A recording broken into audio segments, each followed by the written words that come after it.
नमस्ते, HNN news आप देख रहे हैं। मैं हूं आपके साथ नीतू गुप्ता। खबरों की शुरुआत करेंगे इस वक्त की अहम खबर के साथ। बिहार चुनाव को लेकर लगातार अपडेट आप तक पहुंचाई जा रही है। पहले चरण के लिए वोटिंग चल रही है। सुबह से ही मतदान जो है वो डाला जा रहा है। 5 घंटे से ज्यादा का मतदान पूरा हो चुका है। 121 सीटों पर वोट डाले जा रहे हैं। ये बड़ी जानकारी इस वक्त की आपको बता दें कि लगातार बिहार में पहले चरण के लिए सुबह से ही मतदाता घर से बाहर निकल रहे हैं, वोट कास्ट कर रहे हैं और ऐसे में कई दिग्गजों ने भी वोट कास्ट कर लिया है। पहले चरण के लिए वोटिंग चल रही है। 5 घंटे से ज्यादा का वक्त हो गया है। 121 सीटों पर वोट डाले जा रहे हैं। बिहार विधानसभा चुनाव को लेकर ये बड़ी जानकारी इस वक्त हम आपको बता रहे हैं। 1314 उम्मीदवारों की किस्मत का फैसला आज जनता ईवीएम में कैद कर देगी और देखना यही है कि बिहार विधानसभा चुनाव 2025 का ये रण, बिहार में इस बार किसकी सरकार बनने जा रही है। तेजस्वी वर्सेस नीतीश की ये जो फाइट है, इसमें सत्ताधीश कौन होंगे, ये देखने वाली बात है। फिलहाल बिहार विधानसभा चुनाव को लेकर 5 घंटे से ज्यादा का मतदान पूरा हो चुका है। पहले फेज में जो वोटर्स हैं, 3,75,00,000 वोटर्स अपने मत का इस्तेमाल आज कर रहे हैं। बिहार में फर्स्ट फेज के लिए वोटिंग चल रही है। 18 जिलों की 121 सीटों पर वोट डाले जा रहे हैं।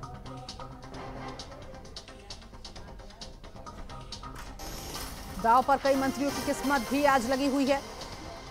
पहले चरण के लिए मतदान सुबह से पड़ रहा है। बिहार में फर्स्ट फेज के लिए वोटिंग लगातार जारी है। बड़ी जानकारी इस वक्त की। 121 सीटों पर वोट डाले जा रहे हैं। 18 जिले हैं और 1314 उम्मीदवार चुनावी मैदान में। तो पहले फेज में 3,75,00,000 वोटर्स आज अपने मत का इस्तेमाल कर रहे हैं। 4500 से ज्यादा पोलिंग बूथ बनाए गए हैं। सुरक्षा के तमाम इंतजाम।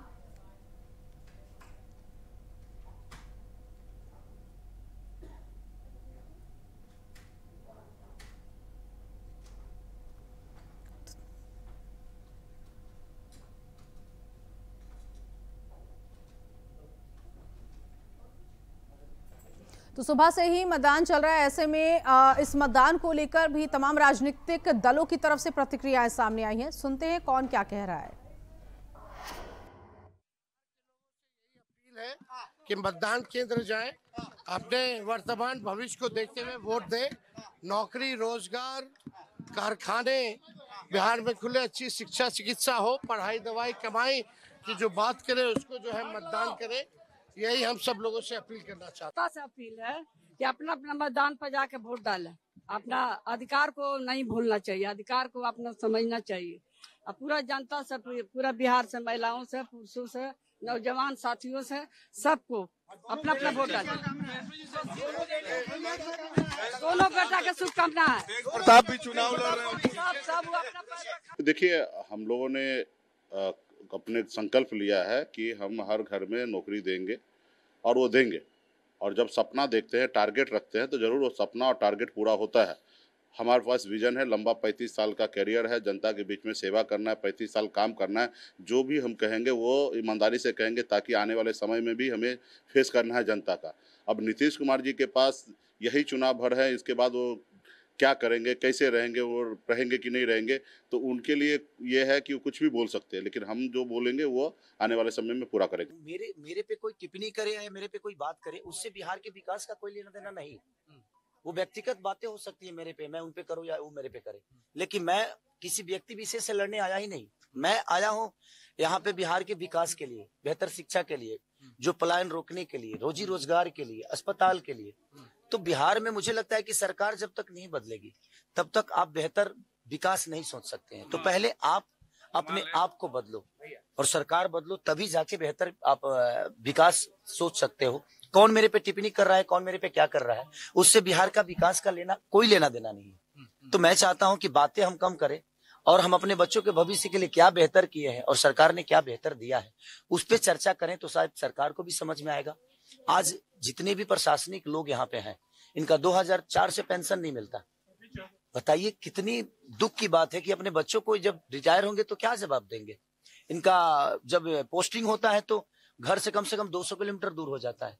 ये कम से कम 60 किलोमीटर के अंदर होती तो शायद ये अपने बच्चों से हर दिन मिल भी लेते हैं और अपने बच्चों को बेहतर संस्कार भी दे पाते हैं और शिक्षा भी दे पाते हैं। मेरा आखिरी सवाल आपसे, कल एक नोटिस आपको मिली चुनाव मतदान के एक दिन पहले, ये नोटिस कोई बात नहीं, उस पर बात नहीं करूंगा क्योंकि मैंने खून पसीना से उस घर को बनाया है, दिनों रात मेहनत करके बनाया है, बहुत पैसे लगे हैं उस घर में। अब भगवान को मंजूर जो होगा वही होगा, क्योंकि बिना हरि कृपा तीर न डोले। उनके बिना कृपा के पत्ता तक नहीं हिलता है। तो खेसारी लाल यादव तो एक मामूली सा छोटा सा इंसान है और इस स्कूल में पढ़ा हूँ, मुझे खुशी हो रही है। आज इस स्कूल में मैं 8वीं तक पढ़ा हूँ। 8वीं तक हमारे ज्ञान मास्टर जी थे, प्रदीप सर थे, बहुत सारे। कभी सोचा था कि इस मुकाम पे पहुंचेंगे और स्कूल में लोग आपके लिए मतदान करने आएंगे? मैं जिंदगी में सोच के कुछ नहीं करता रहता हूँ और अपने आप पूरा होता है, क्योंकि मैं मेहनती इंसान हूँ और मेहनत पे भरोसा करता हूँ। इससे ज्यादा मेरे जीवन में कुछ नहीं। एक मेहनत की मेरा आखिरी सवाल आपसे, आपके खिलाफ कैंपेन चल रहा है कि खेसारी तो सुपरस्टार हैं, जब जीतेंगे अगर चुनाव तो महाराष्ट्र में ही रहेंगे, मुंबई में रहेंगे, क्योंकि उनका काम तो प्राइमरी काम तो उनका फिल्म और अभिनेता। हमारे कहने का मतलब बेटा ही हो और अंधा हो तो एक लोटा पानी दे सकता है आपको। 10 साल से छपरा में सीएन गुप्ता चाचा विधायक थे और नाला और वहाँ के जल जमाव की स्थिति अब जाकर देख लीजिए। और बेटा हो और उसके पास आंख होना तो अमेरिका में रह के भी अपने माँ बाप का सेवा कर सकता है और उनका देखभाल कर सकता है। रहना विषय नहीं है सर, रोज दिखना। क्या खेसारी अगर रोज रहे और काम ही ना करे तो क्या फर्क पड़ता है? हमारा काम बोलता है और हम काम करके दुनिया को बताएंगे कि हम क्या है। हम ये नहीं कि हम रह के ऐसे ही बताइए। यहाँ पे तो बहुत सारे लोग हैं माँ बाप के साथ नहीं रखते हैं, वृद्धाश्रम भेज देते हैं, तो उस बेटे का क्या मतलब है? तो सभी नेताओं की प्रतिक्रियाएं आपने सुनी। बिहार विधानसभा चुनाव को लेकर फर्स्ट फेज में जिस तरह से चुनाव चल रहा है और जिस दमखम के साथ चुनावी मैदान में राजनीतिक दल के ये नेता खड़े हैं, इन सभी लोगों ने अपनी अपनी जीत का दावा किया, अपनी अपनी पार्टी की जीत का दावा किया। वहीं दिल्ली की सीएम रेखा गुप्ता ने बिहार चुनाव को लेकर बड़ा दावा किया है। रेखा गुप्ता ने कहा है कि बिहार में एनडीए की सरकार बनेगी और पिछली बार से ज्यादा सीटें जीतेगी। निश्चित रूप से बिहार के लोग अपना हित जानते हैं। उन्होंने पिछले 15-20 सालों में जो प्रगति बिहार के लिए देखी है, उनको इस बात का पूरा एहसास है कि बिहार की प्रगति की गति केवल और केवल नरेंद्र मोदी जी के नेतृत्व में और नीतीश कुमार जी की सरकार में और एनडीए के सानिध्य में ही संभव है। मुझे पूरा विश्वास है एनडीए की पूर्ण बहुमत की सरकार यहां बनेगी। वहीं केंद्रीय मंत्री चिराग पासवान ने बिहार विधानसभा चुनाव के पहले चरण में खगड़िया स्थित मतदान केंद्र पर अपने मताधिकार का इस्तेमाल किया। मतदान के दौरान चिराग पासवान ने सभी मतदाताओं से अपील की कि वो अपने वोट का सही उपयोग करें और लोकतंत्र में सक्रिय भागीदारी निभाएं।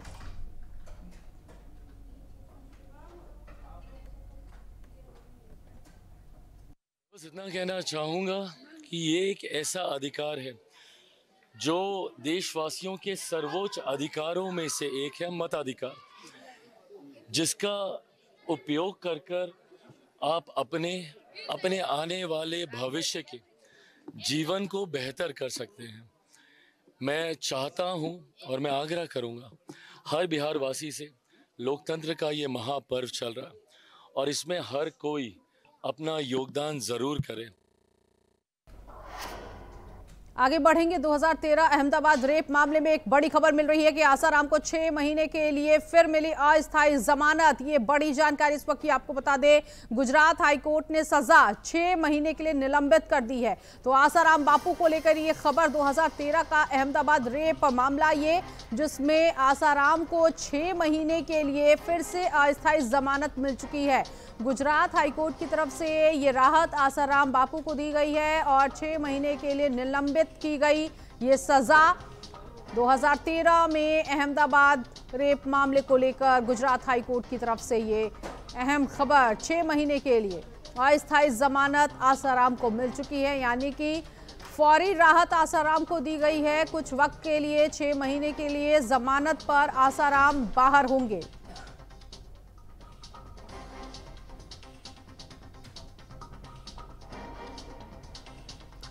जो दुष्कर्म का मामला था, इस मामले में ये जमानत आसाराम की तरफ से दायर की गई थी जमानत याचिका और उसी मामले में एक फौरी राहत आसाराम को मिली है।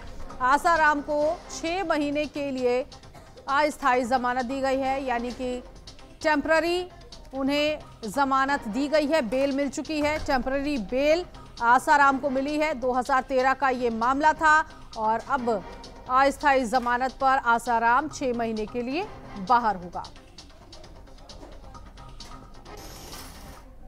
उधर देश भर में बढ़ते वायु प्रदूषण पर लगाम लगाने की मांग की जा रही है। मांग को लेकर सुप्रीम कोर्ट में जनहित याचिका दायर की गई है। राष्ट्रीय जन स्वास्थ्य आपातकाल घोषित करने की मांग की गई है। देश भर में जिस तरह से एयर पॉल्यूशन बढ़ रहा है और दिल्ली एनसीआर की बात करें तो यहाँ की जो हवा है वो दिवाली से पहले ही जहरीली हो गई और अब ये खतरनाक श्रेणी पर पहुंच गई है और इसीलिए अब राष्ट्रीय जन स्वास्थ्य आपातकाल लगाने की घोषणा सुप्रीम कोर्ट में एक जनहित याचिका दायर की गई है और इसके हवाले इसे इमरजेंसी घोषित करने की मांग की गई है। लोगों के हेल्थ को लेकर ये जनहित याचिका रखी गई है क्योंकि जो लोग सांस संबंधी बीमारियों से जूझ रहे हैं, अगर वो बाहर निकलते हैं तो उनकी तकलीफें और ज़्यादा बढ़ जाएगी। और इस वक्त दिल्ली एनसीआर समेत कई वो स्टेट जहां पर एयर पॉल्यूशन कम नहीं हो रहा, इसी को लेकर अब सुप्रीम कोर्ट की दहलीज पर ये जनहित याचिका पहुंचाई गई है कि इस मामले में सुनवाई करते हुए कुछ वक्त के लिए, जब तक हालात नहीं सुधरते तब तक इमरजेंसी लगाई जाए।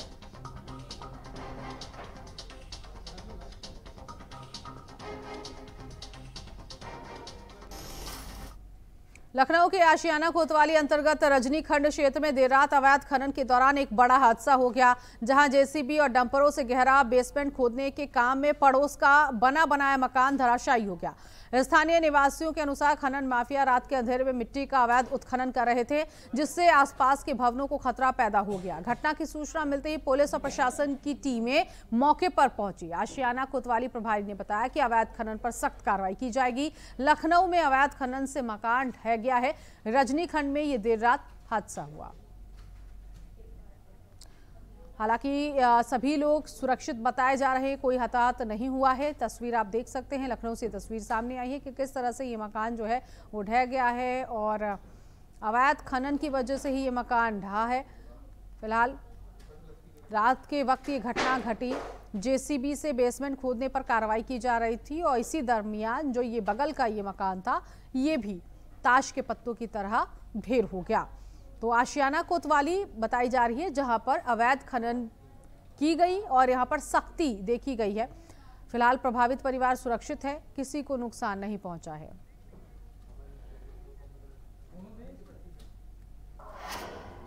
और यहां रुकेंगे एक छोटे से ब्रेक के लिए, फौरन हाजिर होंगे कुछ और खबरों के साथ।